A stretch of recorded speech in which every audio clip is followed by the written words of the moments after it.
Hello YouTube, I'm Elwirfy and today we're going to be doing another kind of cool tactics-y video sort of thing.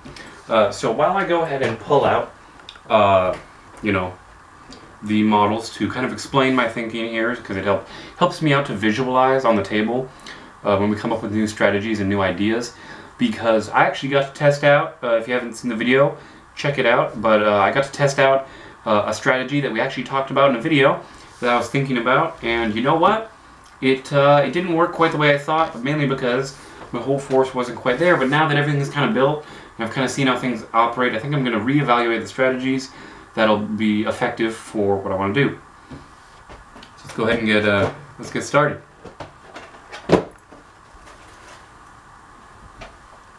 So, the Rhino. Turns out it's actually more valuable than I thought because people don't like to shoot at it because, mainly when it's empty.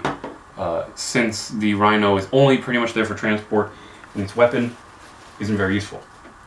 We also learned that the drop pod turns out is something that we can use to kind of take advantage of our enemy by lowering the doors, right? Sorry, felt something weird with the thing. Was worried it might have been breaking.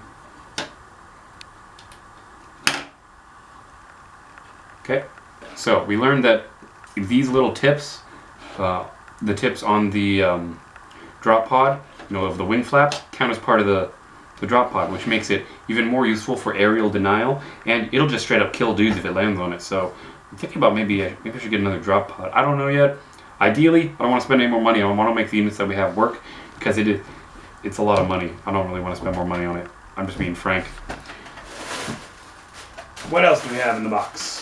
Well, while I was doing some looking around, I found a scatter die, so I might hang on to it, and next time I play a game. So, I found my scatter die. Wonderful. Then as we come to the exciting part where we get to pull out the bigger tanks. Oh no. Thought it was broken for a second, it wasn't, the door was just open. I do have extra pieces. I'll probably glue on a gun or some sort of a cap. Just something to fix the hole, because I don't really like having the hole there. I want it to look as professional as possible. So we've got 2 rhinos, right? So we know that for sure. We already talked about the 2 more tanks we're going to have coming up. Going to be working on them as soon as weather clears up. Spray them down as quick as I can. Because weather's really been the only thing that's really been holding me back other than school stuff. And then, of course, we have our wonderful Vindicators. These Vindicators I actually really love. They're a pain in the butt to make, but honestly, they're the funnest thing I could be using right now. And that being said, I actually still have a couple things to glue on for these guys like that. It was not glued on, so I'm probably going to do that when I get the chance. Probably right now. Honestly, not in the video, but when I can. I'm going to probably do that. And then in terms of vehicles, that's what we're going to be bringing onto the table. Now, what we did in the second battle report, which is the first battle report where I actually used tanks in my list, what I had happen was I had my 2 rhinos in the center pushing forward, one on each side, and then we had a Vindicator. Keep in mind, my table is a bit smaller than normal gaming size table, but then we have Vindicators on each side. We lost this one pretty quick, and it turns out they're not very good at aiming. I'm going to see if there's something I can give to these guys in order to reduce their scatter range, so that way we'll be able to be a little bit more precise with our shots, so that way we can really hit those big blobs of enemies. Fighting an army like the Grey Knights is a bit tough to really utilize the strength of this army. My army's good against horde armies, mainly because we throw a lot of dudes out there. There's a lot of shots, but the strength of those shots isn't always the best. This thing has an amazing blast radius, the Vindicator, but it's not very good for accurate shots. This thing could kill. These 2 things, anti-tank. 100% I will fire them at tanks first when given the chance, because I need them to kill tanks. But that's a pretty hefty, because you only have 1 target, right? But if you're aiming at a group of, little dudes, you can scatter, you can still kill guys. So pretty much all I'm saying is high risk, high reward units, low risk, low reward units, and then, if we get lucky. So I'm bringing in these tanks as low risk, high reward units because I think they can take more punishment, and because they're faster, they can get into the enemy quicker and use their close combat advantage, which is the theme of the Blood Angels army. We like getting in close, you know, and getting everything to be, you know, exciting.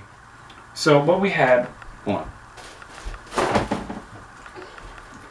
So what we brought to the battle that we used was this setup, and then we had our infantry. Now I brought in the Death Company Dreadnought. This guy pretty much was a wash with the enemy's larger unit, which was fine, which was completely fine. We ended up using our regular captain, just a regular captain, who was doing great. Our Terminators. Now this is something I've been thinking about. I'm not sure if I like using the Terminators in this kind of a scenario. You know, hasn't been the most efficient. Let me put it that way. Then of course we had our, you know, we had our rocket launcher, well, the rocket launcher team, the guys with that. We had our flamethrowers in another Rhino, and then we had our melta guy in the center. So we had our Dreadnought in the center coming in via drop pod. We had these guys trying to deep strike. It didn't work, which is another, you know, it's a game. Things like that happen. I'm not going to bother pulling out all the Marines because it's a lot of Marines, and as much as I'm sure you guys like seeing it on the board, in order to get the point across, I'm not going to be able to put all the Marines out right now. Later I will. So what was wrong with what I was doing? Well, I'd say the main problem that we had in that last game was probably the fact that we ended up losing the Dreadnought a bit early.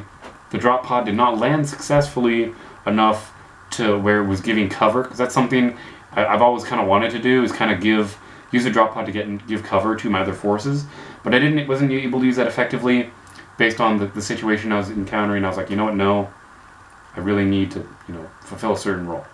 So I had to do what I had to do. That should make sense.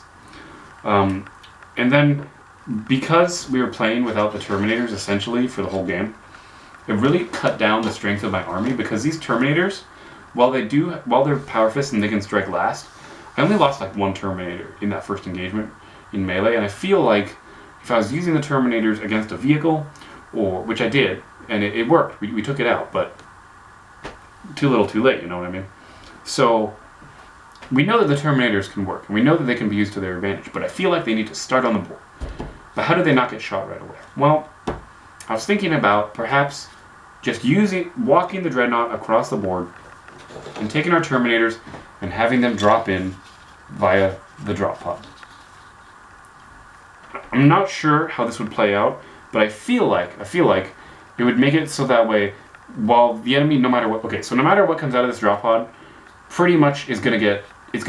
We know it's gonna die. I knew the Dreadnought was gonna die. I was just hoping it would get in some infantry combat, but because of what my opponent was fielding in the battlefield, I really had to utilize my resources correctly and kill the biggest threat, which was the big knight with the big sword who could probably do area effect damage. Now, unfortunately, regular Marines are really not that good against elite units, and my elite units were kind of the Terminators to kind of balance that out. Didn't really work out, and again, I do have a tank-heavy list, so not having the Predators really hurt what this army had to offer. Now, again, dice come into effect. I did kill a fair amount more units than last time, but he was able to just overwhelm me because he has a bigger, my opponent had a bigger dice pool than I did, and he was able to use his tanks to get rid of one of my Vindicators right away, which is huge. It was a huge blow to my army, because that was, you know, I could have killed lobs of how many units if this Vindicator had still been up. The Vindicator died though. That's just the reality of it. That's what happens. So the question is, we need to have contingencies, right? That's the point. We have 3 troop choices, an elite choice, another elite choice, and then we have 2 heavy support, 2 dedicated transport.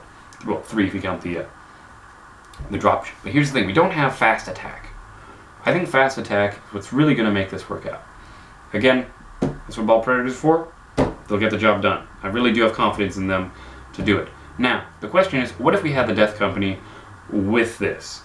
Well, one, that'd be a 2,000 point army, so I'd be at my maximum fighting capacity, and I would be able to, with their jump jets, because as I've learned from playing that last game, I really don't want to clump up my guys. I really want to have little balls of units moving out, even though they're more exposed to, like, you know, a blast template.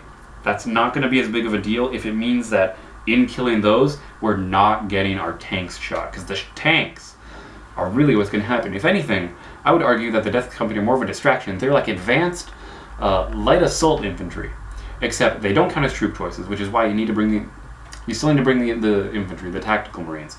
Tactical marines are mainly here for exploring objectives. They're not really meant to be killing things, which was, I think, a problem, because when you're doing a straight up fight, you know, I should have cut down one of the marine squads, and I should have because I brought it with me at the time, and I should have brought in a Death Company squad.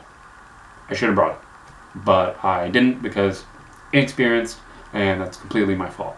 So, moving forward, I've decided that I want to play a game, you know, with these, testing it with the same army composition otherwise.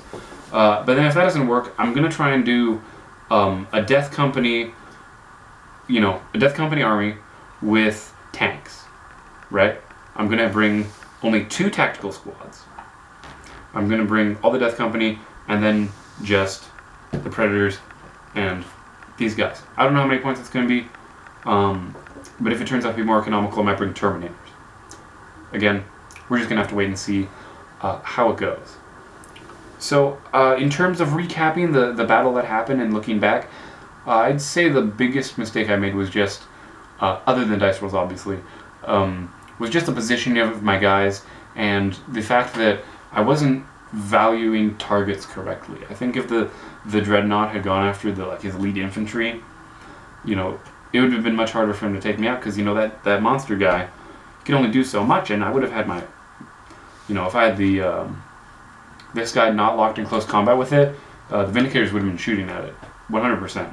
That's the biggest, most important thing. So, again, I want to test it out and kind of see what I'm thinking about, but in terms of recap for what happened in the battle, I'd say, I mean, obviously, I had fun, I liked it, it went great, but in terms of improvement, I think just kind of being smarter and more tactical, and that's something I'm going to talk about, not in this video, but kind of the new ideas I'm thinking of having, of changing up the formations a bit, and really trying to see how we can really get the most out of our units.